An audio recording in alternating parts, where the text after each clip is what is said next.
Bienvenidos a este encuentro en el estudio Juana, liderado por la artista que se encuentra detrás de cámara, Melissa Campos. Mi nombre es Tatiana Faúndez Klimboski, voy a llevar adelante esta entrevista y nos acompaña en este momento Mana Muscarcel Isla y nos va a estar charlando sobre su libro La fiesta de las amigas. Bienvenida, Mana, muchas gracias por estar acá con nosotros. No, gracias a ustedes por invitarme.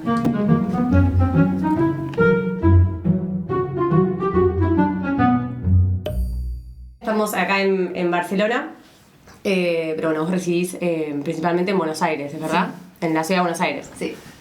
Perfecto, y estuviste presentando La fiesta de las amigas, este libro publicado el año pasado, ¿verdad?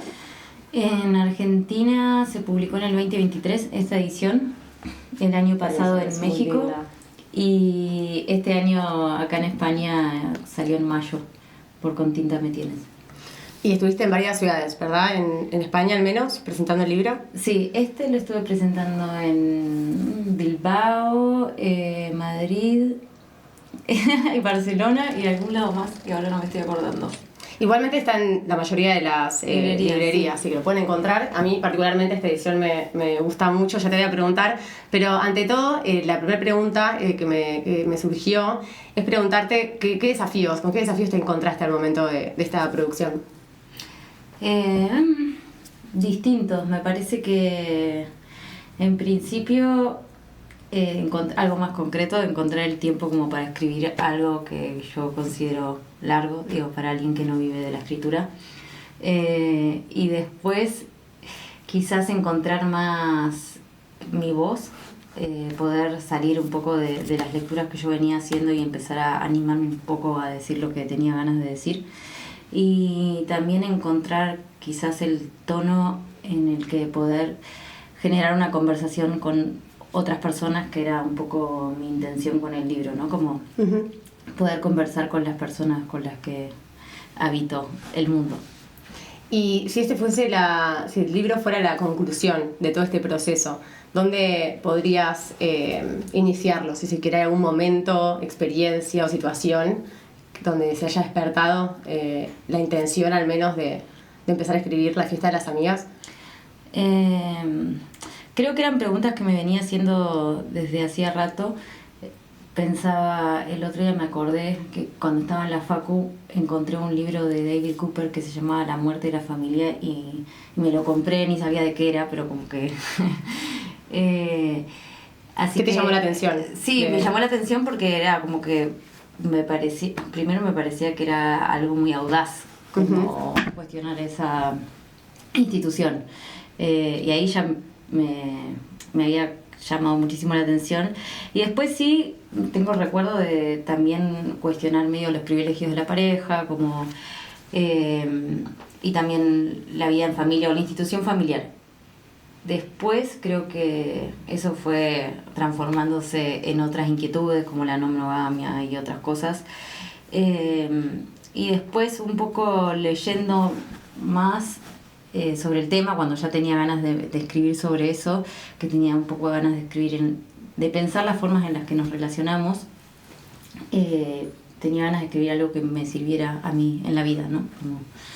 Y entonces empecé a pensar en los vínculos, pero por fuera de la pregunta de la monogamia, ¿no? Monogamia, que era quizás algo que lo que había estado pensando bastante, y empezar a leer otras cosas también me hizo darme cuenta que quizás había como un hilo conductor en estas inquietudes que yo venía teniendo, que tenía que ver con el amor, pero no con el amor romántico, sino con el lenguaje del amor, ¿no? Como que articula la familia y la pareja, y que deja bastante por fuera la amistad, que era también otra de las cosas que me interesaba trabajar. Entonces creo que ese podría haber sido uno de los recorridos, así haciendo una genealogía rápida.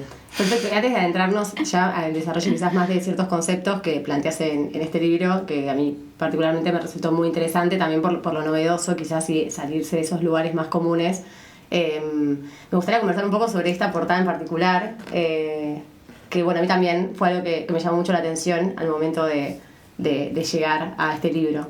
Si puedes contarnos un poco sobre cómo fue esa elección. de portada? Bueno, por suerte me dejaron elegir la portada, o sea, en la editorial, que no es algo súper común. Y no sabía bien qué imagen me traía el libro hasta que me encontré con esta artista que se llama Samantha Nye, o Nie, se escribe con N-Y-A, que es de Nueva York y que pinta a muchas viejas pasándola bien, yo lo describiría así. Y cuando la vi me pareció que era absolutamente por el libro, para empezar porque hay algo de... este libro está muy leído, ¿no? Me gusta sí. que tenga las marcas del uso. Para empezar porque hay un montón de cosas que creo que tienen mucho que ver con el libro, ¿no? Como hay lesbianismo, hay erotismo, hay vejeces, y también, o sea, que son cosas que no se suelen mostrar mucho, ¿no? Absolutamente. Cuerpos de viejas erotizados. Que es una de también las preguntas que me hago en el libro, ¿no? Cómo envejecemos de otra manera, ¿no? Cómo nos cuidamos, pero también cómo nos erotizamos, cómo la pasamos bien, por fuera del mandato que hay en relación a lo que se debe hacer en cada etapa de la vida. Y me gustaba porque por un lado estaba la dimensión erótica, pero por otro lado también está como la dimensión de los cuidados, ¿no? Como hay muchas escenas, hay una escena de dos viejas que se están ayudando a vestirse, eso me parecía también bastante tierno y que tenía que ver mucho con el libro. Y hay muchas cosas pasando a la vez,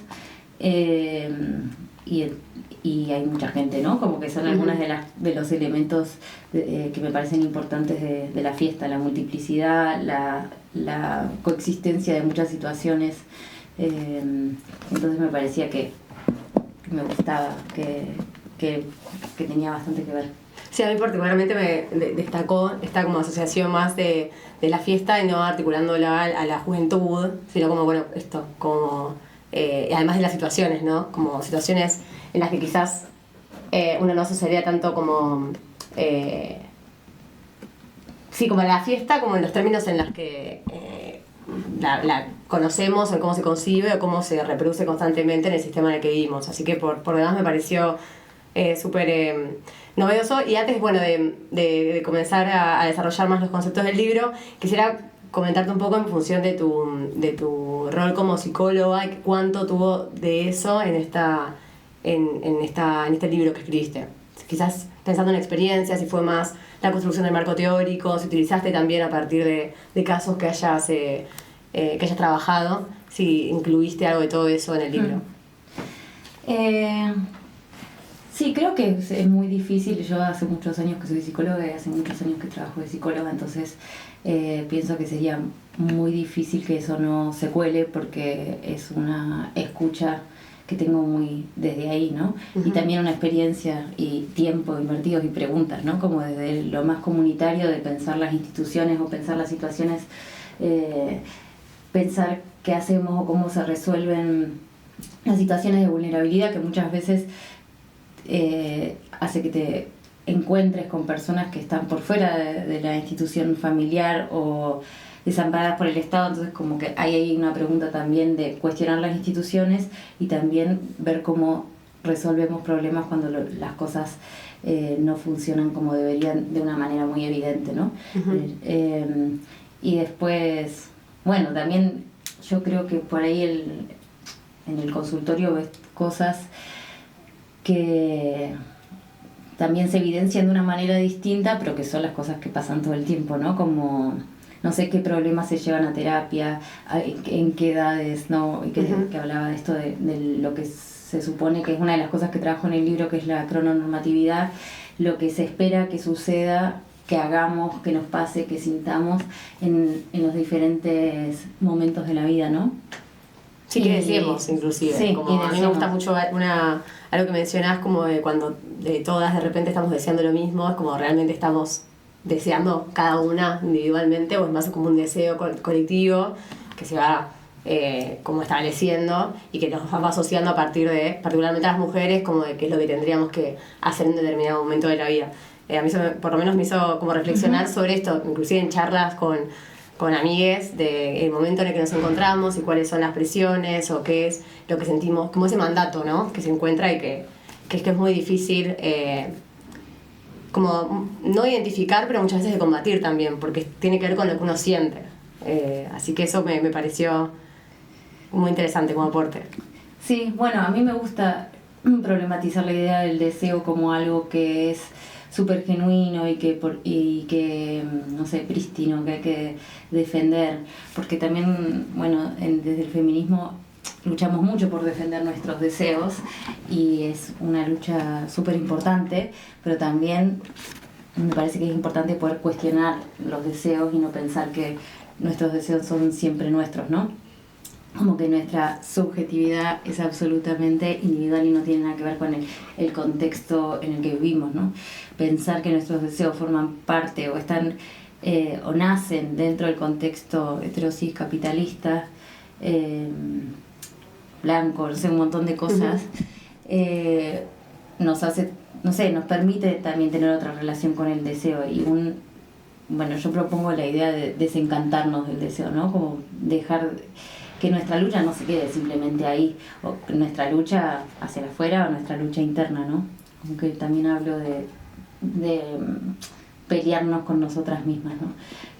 Poder pelearnos con nosotras mismas en el sentido de poder desarmar algunas cosas con las que quizás estamos en desacuerdo, pero que las sentimos igual, esto. Sí, ¿no? Sí, absolutamente. Como esa contradicción también. Pero quizás también en ciertos momentos donde uno es más crítico, como tener un pensamiento crítico con nosotras o nosotros mismos, pero también en otro punto ver cómo hablas mucho como esta como soledad quizás compartida, ¿no? Primero de reconocer también nuestra individualidad o de ver qué sentimos, cómo nos conectamos con lo que estamos sintiendo, porque muchas veces también es como, bueno, qué tanto identificable es el deseo, en dónde lo podemos ver, y a partir de esa identificación y más pensamiento crítico sobre si realmente estoy haciendo lo que se espera que yo haga en un determinado momento de mi vida, y también ir conectando con otras personas que estén también en ese camino, ¿no? Y empezar a construir, como indicás en muchos momentos del libro, como esos pequeños momentos de más de cortocircuito donde terminamos rompiendo con esa alienación y bueno, empezar a construir otras maneras que también habiliten y conecten con otras individualidades, ¿no? Me parece que hay un juego entre lo individual y lo colectivo que en este contexto en particular también en el que vivimos, para mí al menos me parece algo como para destacar y para seguir reflexionando en ese camino. Sí, pensaba en distintas cosas cuando venías hablando, como por un lado, como que la propuesta, el libro me parece que es como incómodo en el sentido de que todo el tiempo la propuesta es situarse como en un medio, por ejemplo, bueno, romper sin rompernos, ¿no? Como hasta dónde puedo tirar de la soga, ponerme en un lugar de incomodidad sin lastimarme o sin lastimar a otros, o hasta dónde, ¿no? Como cómo puedo romper con las cosas que deseo, o con las cosas que no quiero desear más, o con las cosas o con los mandatos incluso que quizás no deseamos, pero hay una presión muy fuerte por cumplir, sin que eso sea un autocastigo o forzarte a hacer cosas con las que no te sentís cómoda, ¿no? Como mantenerte en un nivel de incomodidad que sea potenciador y que no sea destructivo. ¿Se puede evitar la incomodidad, como ese sentido, no en ese medio? Como quizás lo pensás más en términos de un estadio en determinado momento, porque quizás que hay cierta estabilidad, se quiere, en otros aspectos, inclusive más materiales, ¿no? Donde una pueda reflexionar sobre algunas cuestiones, o considerás que bueno, como esta idea más como del feminismo, como un hacia dónde ir, o de construcción, como que una ya no es feminista en el sentido de que no es a partir de construir o de construir. ¿Pensás que se puede, que es un lugar habitable, un lugar habitable la incomodidad? Sí, para mí sí, a mí me gusta la incomodidad, o sea, pienso que trae un montón de posibilidades, porque la incomodidad también implica movimiento, ¿no? Como acomodarse, hacer lugar, buscar, y el movimiento, no sé, es parte, no hay vida, no, o sea, sin movimiento no hay vida. Así que me parece que, no sé, sería como raro pensar que hay lugar donde llegar, porque todo el tiempo también estamos cambiando y cuando cambiamos necesitamos cosas nuevas. Y también esos deseos cambian, ¿no? Como que en realidad también hay es una constante identificación y conexión también con lo que sentimos. Porque no es que, bueno, pienso como uno puede conectar de repente con el deseo y ya, pues el deseo en un tiempo puede volverse completamente obsoleto, ya como no corresponder tanto a ese momento. Como creo que eso también agrega cierta complejidad a toda esta reflexión o como construcción. Pero a la vez hay deseos que estuvieron ahí desde siempre. Para mí esos de los que más hay que desconfiar, ¿no? De lo que siempre deseaste, que son en general los que pensamos que son los más importantes, ¿no? Desde que tengo memoria quiero ser mamá. Desde que no sé, desde que nací quiero ser... ¿Y cómo desconfías vos de esos deseos? Quizás, además de percibir que quizás no te acordás desde qué momento lo empezaste a desear. Claro, en general tiendo a pensar que quizás, bueno, que quizás no era un deseo tan mío. No por eso no le tengo que dar curso, ¿no? Uh-huh. Pero pienso que una estrategia para desconfiar del deseo, me parece a veces, es considerar otras posibilidades. Ver de dónde vienen, cuestionarlo, ponerte en la situación de fantasear con otra cosa distinta. Y ver qué pasa, como ponerse en situación. Y también hablas mucho como del fracaso muchas veces, como algo más hasta como aportes que quizás pueden llegar a acercarnos también a nuestro deseo, en el sentido de, bueno, experimentar y fracasar en él quizás, bueno, no se acerca tanto, o no son experiencias que quizás uno quiera volver a repetir o lo que sea, pero como una oportunidad para seguir acercándonos a eso que deseamos. ¿Puede ser así? ¿Es tomado? Sí, me gusta pensar el fracaso como una oportunidad. Primero que me parece que hay veces que está bien, que hay algo del fracaso que es fundacional en el sentido de que incluso los mandatos que tenemos para vivir nuestra vida son totalmente inalcanzables, ¿no? Como que son una máquina de fracasar, más allá de que puedas tener un Instagram más o menos lindo. Hay algo que es imposible de cumplir, ¿no? Como que seas, no sé, profesional, madre, en pareja, aparte la tenés que pasar bien, no sé, es como muy sí, difícil. Estamos como condenados a... Entonces hay algo de... Bueno, entonces, qué sé yo, partir del fracaso, pero si aparte uno está en desacuerdo con esas cosas, no sé, pienso en el tener una pareja, ¿no? Como que muchas veces se vive como un fracaso, la ruptura, el fracaso de una pareja, pero si estás en desacuerdo con la idea de la pareja, bueno, quizás una ruptura amorosa, quizás está bien que fracases en eso con lo que no estás de acuerdo, ¿no? Con lo que si querés hacer algo distinto. Y después también pensar que en la idea de lo que es cuestionar un poco también la idea de lo que es fracasar, ¿no? Pienso en términos de las rupturas, uh-huh. Que pensamos que es algo negativo cuando terminas con alguien, cuando, bueno, podría ser algo bueno terminar con alguien, terminar una situación que no está funcionando o que te hace mal. Pero eso, sí, también el fracaso es la oportunidad de hacer algo distinto. O la deserción, ¿no? Como decir, bueno, acá claramente no entro. Sí, no. También en relación a esto, tomás como la fuga como otro elemento, quizás también que puede llegar, o sea, como una oportunidad, si se quiere, para hacer algo distinto. O hablas mucho del, bueno, cortocircuito, bueno, son expresiones que se pueden ver a lo largo de todo el desarrollo, digamos, de escritura. Entonces quería desarrollar un poco más particularmente sobre la fuga y qué connotación, digamos, le das en el libro. Sí, podría ser un poco, bueno, tomo bastante la idea de Deleuze de fuga, pero también se puede pensar como oportunidad, ¿no? Como algo que tenemos, no sé, en esto, ¿no? En el deseo o en nuestra vida o en los mandatos que tenemos de las cosas que pasan, de repente hay algo que se desvía, ¿no? Como algo, yo digo un glitch, ¿no? Como de repente algo sale mal de la ecuación, ¿no? Como, bueno, de repente no te haces lesbiana o te das cuenta que te gusta una persona que no es la que se supone que te tiene que gustar. Y ahí también una oportunidad de replantearte otras cosas, ¿no? Si hay algo, si el deseo funciona de esta manera desviada con esto, también pueden pasar otras cosas que se escapen a los modos más normativos, ¿no? Como cómo te relacionas, el modo en que haces familia o en el que no haces familia, cómo puedes, no sé, construir una ruptura diferente, hacerte amiga de tu ex. Sí, eso es algo muy interesante que planteas en el libro. Creo que inclusive pensaba como reflexión más en casos más prácticos y experienciales, y no es una figura que resulte como en general amigable, si se quiere, o no lo asociarías tanto. Y bueno, en el desarrollo del libro planteas otra manera que inclusive se vive en muchas vincularidades, de que no necesariamente tiene que ser algo como negativo. O esta cuestión más de lo posesivo, de los celos, o de otras personas con quien haya estado tu pareja actual, por ejemplo. Creo que es como un abordaje distinto y que a la vez no está tan... o por lo menos la figura del ex, ¿no? El que estuvo antes, sí. Tiene otra connotación.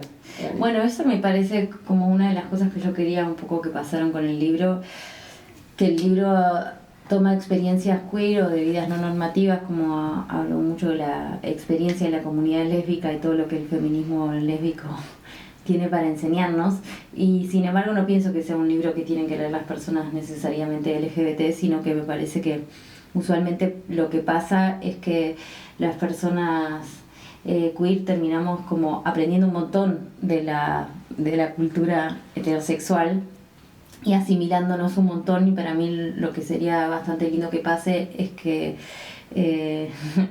la heterosexualidad también se nutra un poco de lo queer, ¿no? Como puedan tomar que el mundo, queerizar un poco el mundo, ¿no? Como, bueno, también podría ser que la ex en la comunidad lésbica no tiene una connotación negativa necesaria, o sea, puedes tener negativa o positiva, sí, pero a priori no es algo que no se puede, de lo que no se puede hablar, o de que es una experiencia totalmente distinta al mundo más heterosexual, ¿no?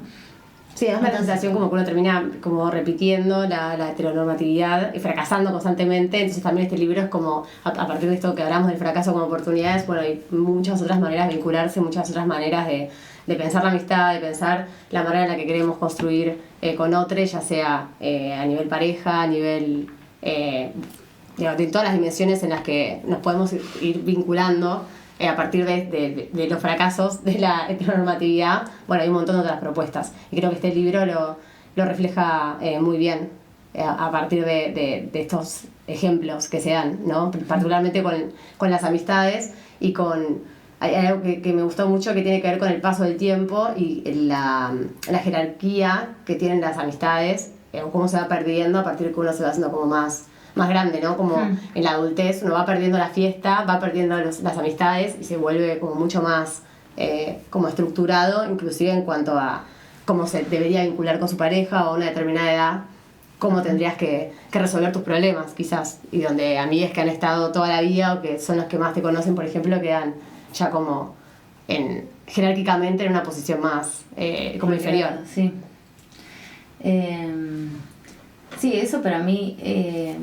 porque hay como un discurso también medio de, bueno, la amistad es para toda la vida, o como algo como muy de lo discursivo, de que queda como muy superficial. Digo, no se ve eso en lo material. En lo material sí, y en lo concreto las amistades van perdiendo terreno a medida que pasa el tiempo, cuando va ganando el terreno la familia nuclear, ¿no? Y los vínculos empiezan a cerrarse, se resuelve todo en general en pareja o en familia, si es una pareja productiva y tiene hijos, ¿no?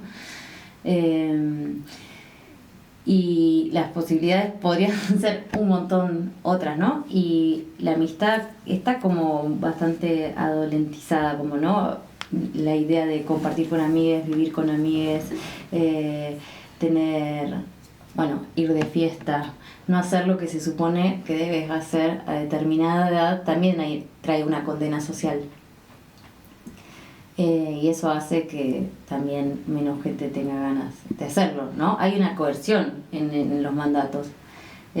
cuanto más te acercás a los buenos caminos de la vida y seguís ese caminito de lo que se supone que debes hacer a cada edad, y te compras un auto a los 35 y la casa y la pareja y los hijos, mejor vas a estar visto en el mundo y la gente te va a felicitar por más cosas, ¿no? Y cuanto más hagas esas otras cosas que no están puestas en valor, bueno, por ahí tu vida pasa más, no sé, ni siquiera desapercibida, más juzgada, ¿no? Y claramente no premiada. Sí, además también hay algo como que también lo planteas en el libro, como con cierta problematización, ¿no? Como esto de, bueno, que todos tendríamos que estar haciendo lo mismo en este determinado momento, entonces de repente hay un otro que está pensando en otra posibilidad, y además de no solo no tener respaldo institucional, porque no hay ninguna garantía reconocida por parte del Estado para ese camino, digamos, o para esa modalidad. También está esa presión más familiar o del entorno social, pero que en realidad también termina siendo una manera de, bueno, no queremos como otra alternativa, si se quiere. Sería un problema para que se sigue manteniendo adentro de la norma, como ver a un otro que está haciendo otra cosa, quizás. Y es muy difícil para mí cuestionar esas cosas. Por ejemplo, cuestionar el matrimonio es muy difícil, es algo de lo que nadie quiere hablar. El otro día había escrito una nota sobre los 15 años del matrimonio igualitario, y una crítica, ¿no?, a la idea del matrimonio como algo que no resuelve, digamos, como que sino que pasa, corre la vara para las vidas que son que merecen ser respetadas y las que no. Y bueno, la persona que rechazó la nota me dijo que no le parecía que fuese un momento con la derecha para cuestionar el matrimonio igualitario, porque igual yo en la nota decía que había que defenderlo, digamos, sí. Pero me parecía que estaba bien pensar otras cosas, pensar qué deja por fuera y cómo no estamos pensando nada para las personas que se quedan por fuera justamente de los derechos o privilegios que trae el estar casada. Y una de las cosas que me dijo fue como, nos están matando, ¿no? Y fue como, o nuestras vidas corren peligro. Y fue como, sí, justamente porque nuestras vidas corren peligro, hay que pensar en las personas que realmente corren peligro, que en general no son las que están en una familia, casadas, con sus fotos con el arroz cayéndole sobre sus cabezas. Digo, como, puede que esas personas estén en peligro, pero hay personas que todavía están mucho más marginalizadas de las que no estamos haciendo nada. Entonces, si viene la derecha y nosotros simplemente nos contentamos con cuidar lo poco que tenemos, y no vamos a arriesgar lo que tienen esas personas que tienen la posibilidad de casarse, para también pensar en las otras que no pueden o deciden tener una vida de otra manera, me parece como muy problemático, ¿no? Me parece importante pensar en términos materiales de cómo nos cuidamos, pero cómo nos cuidamos todos, no quienes transen con el sistema de asimilación. Y me parece que ahí estamos bastante cortos de imaginación y también de intenciones políticas de pensarlo, ¿no? Como que no hay mucho lugar. ¿Y qué pensás en esta coyuntura, ¿no? Con un Milei en Argentina? Bueno, más a nivel como se puede hablar de internacionalmente, pero particularmente en Argentina, como los desafíos, y también pensando un poco en esta disputa que se da en cuanto a la oposición, ¿no? Cómo construir esa oposición y qué márgenes le vamos a dar y de qué manera vamos a discutir y cuáles van a ser las prioridades, ¿no? De esta agenda que se le intenta también disputar al oficialismo en este momento en Argentina, particularmente entendiendo al feminismo como uno de los actores principales, en principio reconocidos por la oposición como enemigo absoluto, y dentro de ese movimiento, con tantas voces, con tanta horizontalidad también, ¿no? Como para construir. ¿Qué pensás respecto a esta coyuntura en particular, como desafíos y también como oportunidades, ¿no? Pienso que si somos el enemigo número uno del gobierno hay una gran potencia, digo, es algo que estamos haciendo bien, eso si pensamos en términos de más positivos.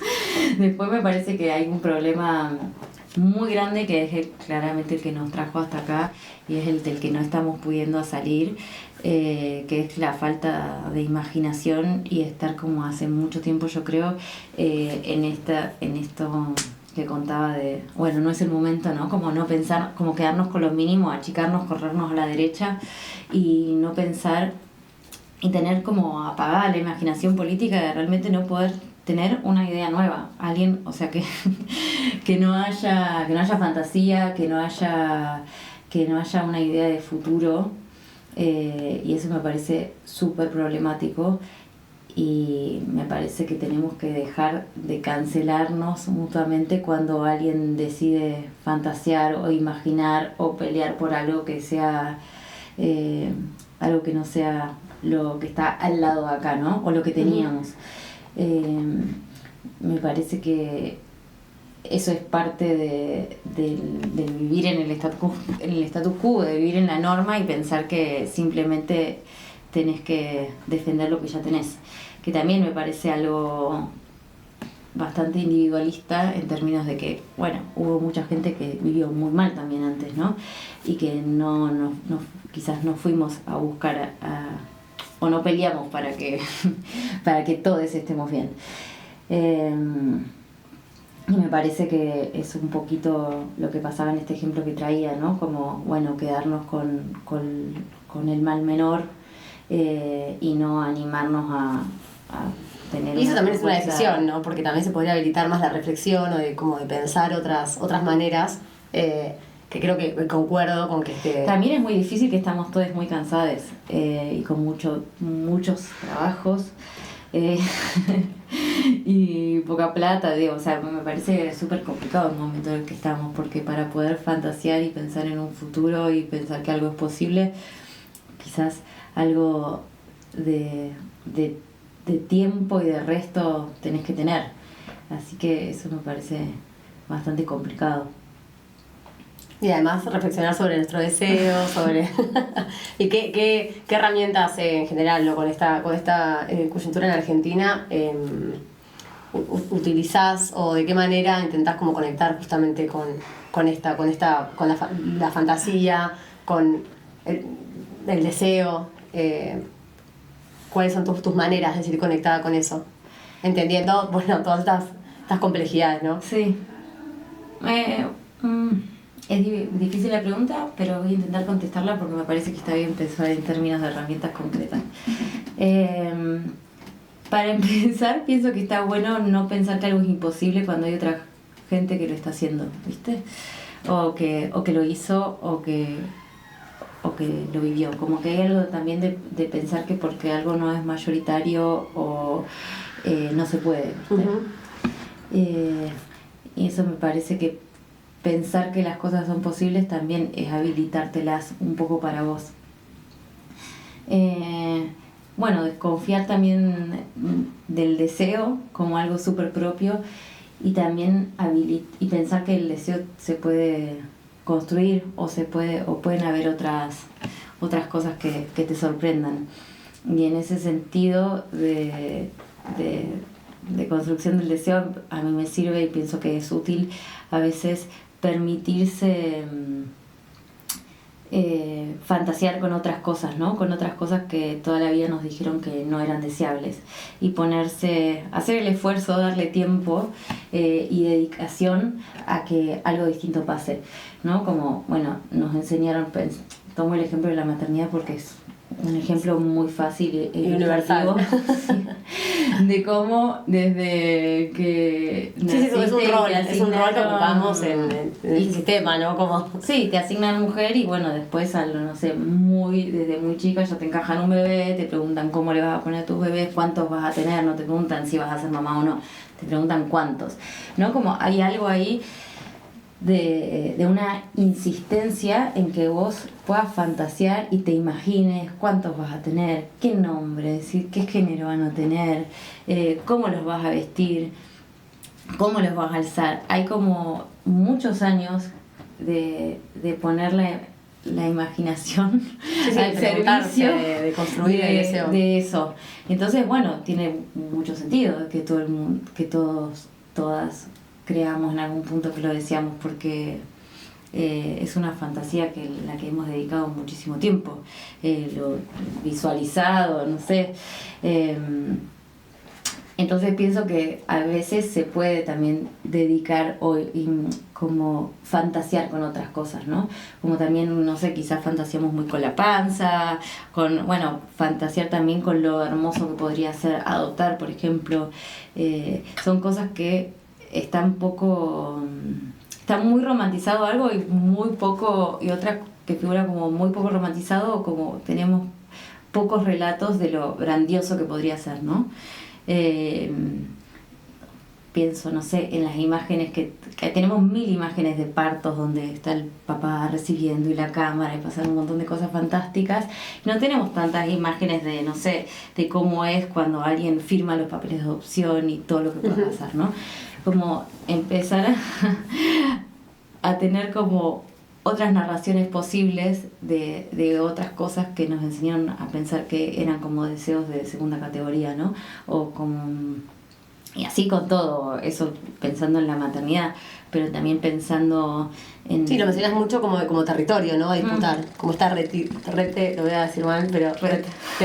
no lo voy a decir bien. Pero de conquistar, digamos, o de disputar, si se quiere, ese territorio del deseo que ya está establecido, y se reproducen un montón también de roles y de maneras en las que tendríamos que vivir, también de acuerdo bueno, soy mujer, entonces yo en este determinado momento tendría que hacer tal cosa, y como de disputar eso, ¿no? ¿Cómo ves? Habías mencionado el movimiento feminista, y pienso como en esta disputa, si se quiere, o en este pensamiento más crítico, y en el desafío también de cómo se vive como categorizando, ¿no? Como que a partir de la categoría se define, entonces cómo evitar esos márgenes, cómo evitar esa incomodidad o pensamiento más crítico, donde constantemente hay como una categorización, si se quiere, de prácticas, de movimientos, de todo. Yo pienso que las categorías nos sirven y no nos sirven al mismo tiempo, o al mismo tiempo y en diferentes medidas, ¿no? Y que las categorías o las etiquetas o lo que sea son útiles en tanto nos den libertad, nos den posibilidad, nos potencien nuestra capacidad de obrar, nos den como un lugar donde movernos. Ahora, si vamos a preguntarnos, Foucault hace una pregunta que me parece que sirve y que hay que traerla todo el tiempo en la vida como otra herramienta, es preguntarse si uno estarse atento a si la pregunta que uno se hace es si está actuando de acuerdo a su propia identidad. Bueno, por ahí entonces esa categoría identitaria por ahí está perdiendo el sentido, ¿no? Porque en vez de posibilitarnos el juego, nos está haciendo actuar en base a lo que se supone que pensamos que deberíamos hacer. Entonces nos termina oprimiendo más que siendo algo que nos dé formas más libres de estar en el mundo. Entonces un poco pienso eso, si sirve como juego, si... Bueno, planteas una limitación inclusive con cuanto al concepto de lesbiana, ¿no? Como de todo lo que queda afuera, y la complejidad que por lo menos me resultó muy interesante, como esa, no sé si necesidad, pero de empezar como a visibilizar como otras maneras de cómo se constituye esa identidad de ser lesbiana, que quizás que antes estaba completamente invisibilizada, y es como, por un lado, de cierta visibilización, pero también donde terminás siempre como dejando afuera, como que siempre van a haber otras maneras. Y vos hablás de ciertas limitaciones, inclusive, para hablar de esa categoría. Así que quería consultarte como puntualmente con el concepto, ¿no? De lesbiana, ¿qué limitaciones le encontrás hoy? O de qué manera vas como jugando, ¿no? con ese concepto. Lo pienso en dos dimensiones. En la dimensión más teórica, para mí lesbiana puede ser casi, no cualquier cosa, porque no, pero puede ser un montón de cosas. Pienso en que claramente excede con quien coges, o sea, excede el ser mujer. De hecho, en general lo que a mí más personalmente me interesa la categoría lesbiana, en tanto me despega o me resuelve el no mujer, ¿no? Como poder pensar, no sé, poderla pensar como identidad de género y no solamente como orientación sexual. Uh-huh. Pero después los peros que le pongo a la palabra lesbiana van cambiando un montón. Yo a veces lo uso más, a veces lo uso menos. Cada vez creo que me defino menos, uso menos palabras así que me definan. Pero siempre la voy llenando con un contenido. Pero en general, ¿no? Porque no te definan esas palabras, sino como práctica. Digamos. Claro, como práctica, porque creo que en un momento me servía más decir, presentarme. Me resultaba más útil, me hacía sentir más cómoda, tener cómo presentarme, decir, bueno, yo soy lesbiana. Necesitaba ser leída así y me hacía bien. Ahora siento que me interesa abrir a ser leída de otras maneras también. Pienso, ¿no? Como con otras partes de mi identidad. Que antes quizás no me sentía tan cómoda. O no me interesaba tanto. Pero, no sé, ahora últimamente pienso en qué es lo que me hace lesbiana, que es una respuesta distinta a la que tenía hace unos años y el año pasado. Es vivir en una comunidad lesbiana, como tener experiencias lesbianas. Yo me relaciono muchísimo con lesbianas, la mayoría de mis amigas son lesbianas. Hay algo de la cultura lésbica con lo que me siento muy cómoda, me gusta y siento que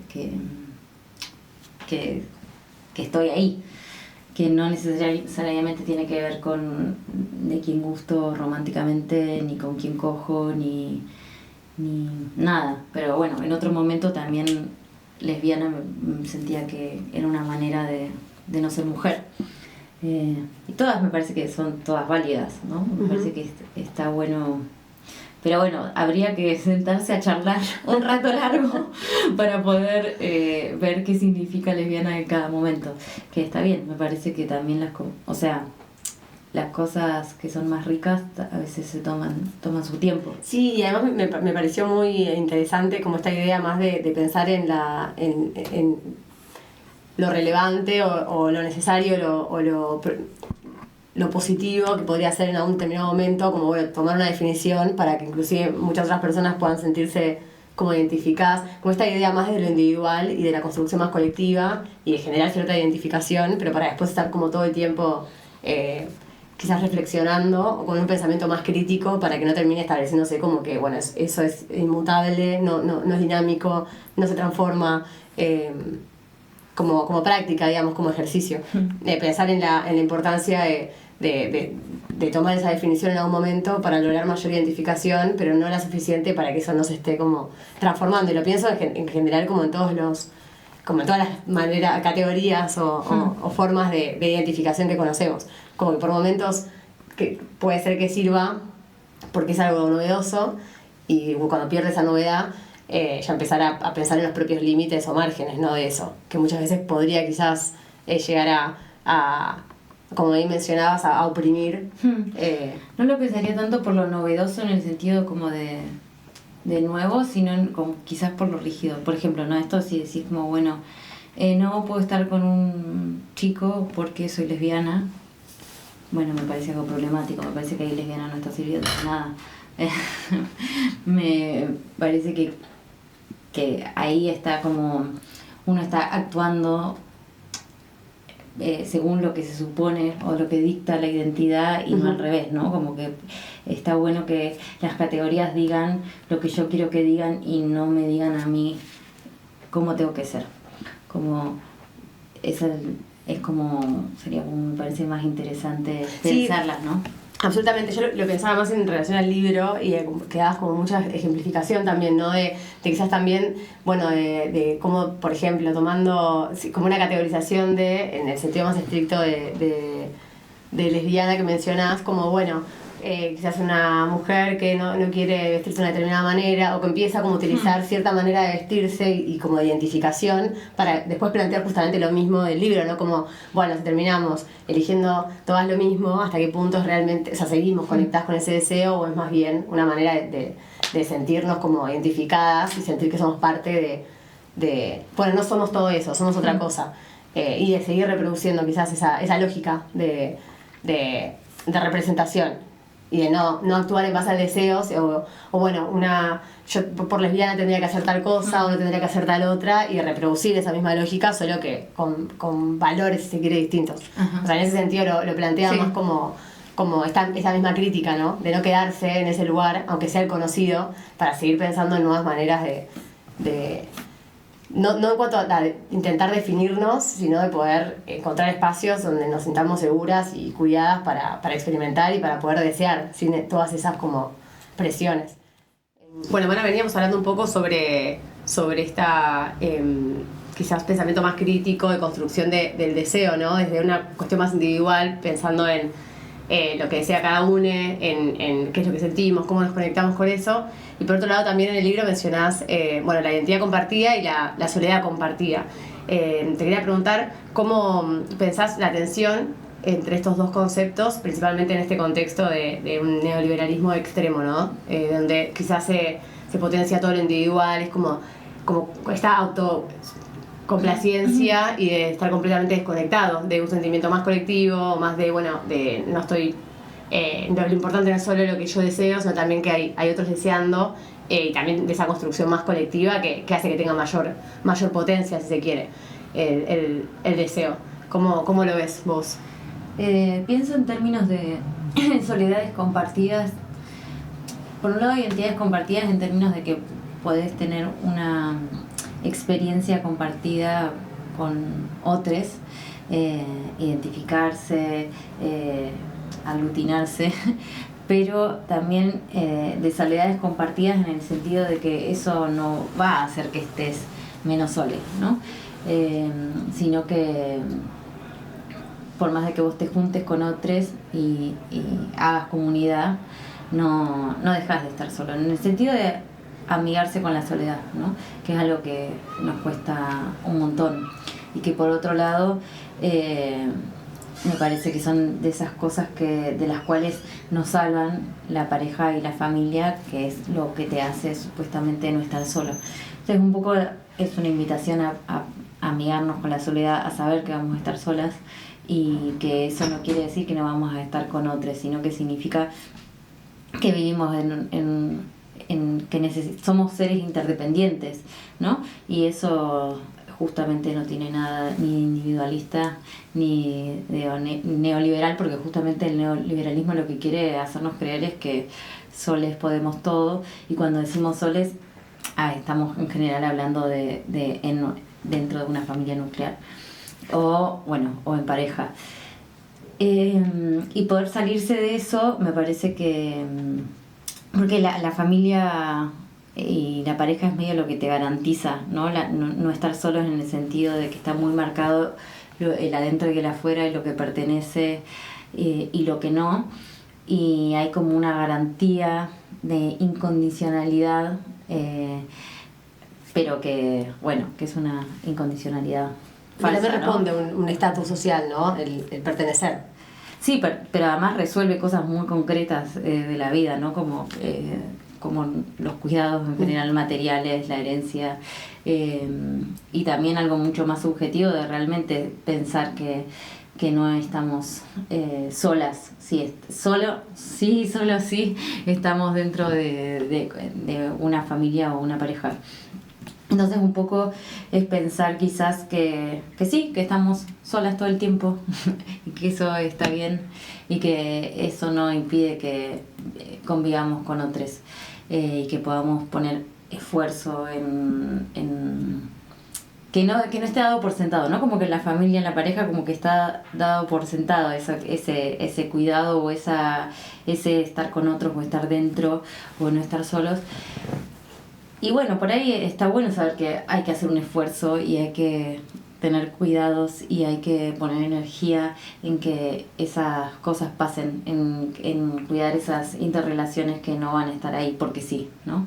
O porque alguien dijo que tenían que estar, o porque nos comprometimos, porque firmamos un papel. En relación al cuidado, esto es lo que mencionas, ¿cómo también podemos, o sea, de qué manera podemos cuidarnos sin caer en esos lugares tan comunes también, ¿no? Donde se terminan reproduciendo quizás ciertas lógicas de cuidado, como hablábamos antes del mandato, de esta cuestión más de terminar maternando? ¿Cómo consideras que se puede poner más en disputa eso, sin dejar de cuidar? Claro, pienso que si pensamos el cuidado como un hecho político, podemos cuidar de una manera ética y no moral, ¿no? Como no por obligación ni porque es lo que nos toca o es de la manera que nos toca o es a cambio de algo, no como desde la deuda o desde el deber, sino de que cuidando a otros también nos cuidamos a nosotras mismas.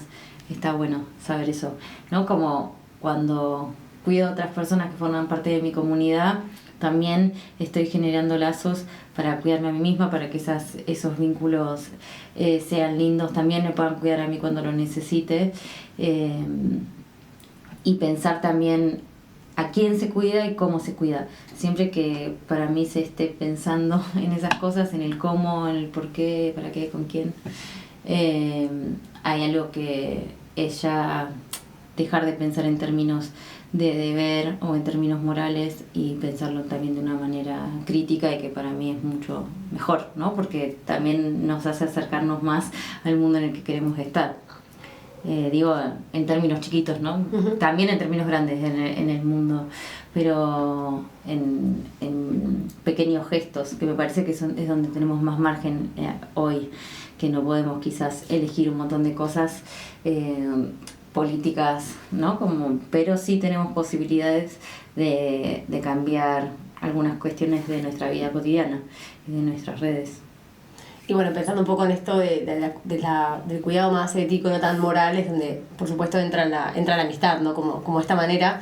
Te quería consultar, pensando un poco también en el libro, como esta fiesta de amigas, cómo termina siendo un acto de resistencia, ¿no? Bueno, ahora yo últimamente pienso que si tuviese que escribir el libro ahora se llamaría La siesta de las amigas, porque estamos todas muy cansadas. Pero en el libro hablo de la fiesta, porque también lo escribí hace muchos años, y porque hay algo que me encanta de la fiesta y que pienso la fiesta de una manera más conceptual, en el sentido de que tiene que ver con lo imprevisible, con la multiplicidad, con bueno, algunas de las cosas que contaba al principio de la entrevista que me hacía acordar la tapa. Con el baile, con el encuentro con otros, con los cuidados con la seducción, con lo erótico. Y por otro lado, de las amigas, por la fiesta que implica lo lindo, que implica vivir entre amigas, para y con las amigas, que me parece que es un tipo de vínculo que habla mucho menos del lenguaje del amor que quizás la familia o la pareja, que no quiere decir que esté a salvo, no quiere decir que sea un espacio ideal, pero sí es un tipo de vínculo que ya viene con un montón de otras cosas, al ser un vínculo degradado, ¿no? En los márgenes yo creo que tiene mucha potencia de hay cosas, está menos claro lo que se espera, ¿no? de una amiga, y eso es también el problema y a la vez la potencia, ¿no? Que podamos... No hay como un manual, ¿no? De lo que del lugar, o no es tan claro cómo tiene que ser una amistad, qué frecuencia tiene que tener, qué intensidad, y esas cosas me parece que permiten un montón de posibilidades que me parece que tienen mucho más que ver con lo comunitario que otras formas de vincularnos. Entonces un poco también en el libro es como una oda a la amistad, tratando de no romantizarla ni idealizarla, pero bueno, también me gustaba pensar ahora en términos de la siesta, que también funciona porque es un espacio de intimidad, donde Eso que hablábamos de la fantasía y de la importancia de la imaginación, bueno, que también da lugar a los sueños, a poder, no sé, irse por el camino, por la tangente, ¿no? Como que tienen todas estas cosas tan increíbles los sueños de que dan mucho lugar a lo absurdo, y eso también da muchas posibilidades de pensar cosas nuevas. Entonces, ahora pienso que también se podría llamar la fiesta de las amigas, que es algo un poco más acorde a la energía que nos deja este momento tan neoliberal y atroz y de crisis. Sí, bueno, bueno, te agradecemos mucho por participar de este encuentro. Así que lo esperamos, si en algún momento llega a cambiar el nombre con alguna otra portada. No. Es la parte 2. Bueno, las Pero esperaremos. también me daba gracia pensar que yo siempre pienso estoy cansada, quiero bailar, y ahora es como a veces pienso estoy cansada, tengo ganas de bailar, ¿no? Pero no, la fiesta está bien, nos gusta la fiesta. Así que hay que mantenerla. Hay que entrenarla, ejercitarla. Que también es un espacio de resistencia. Sí. Muchas gracias. A vos.